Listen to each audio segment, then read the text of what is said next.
gledalaca utakmicu za zaborav. Beleži se samo rezultat 1:0 za Novosađane. Vojvodina neraspoložena za igru, bezidejna, neubedljiva. Željezničar u velikoj krizi. Jedini gol postignut je već u 4. minutu. Posle kornera Mihajlovića, pored uspala na odbranu Željezničara, najbolje se snašao levi bek Vojvodina Vujačić, 1:0 za Novosađane. Usledila je nezanimljiva igra u kojoj je priliku da izjednači rezultat imao Slišković u 13. minutu. 2 minuta pre kraja prvog poluvremena, posle kornera, pokušao je Mihajlović.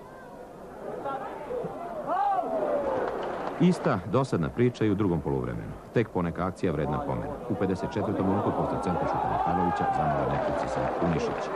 8 minuta kasnije ni fudbaleri Željezničara, tačnije Bahtić, ne koriste povoljnu priliku. Maras je dobro intervenisao. Snažan, ali neprecizan šut Mihajlovića zabeležili smo u 83. minutu. I za kraj, akcija Vojvodine u 88. minutu. Dakić, Unišić i dobra odbrana Škrbe.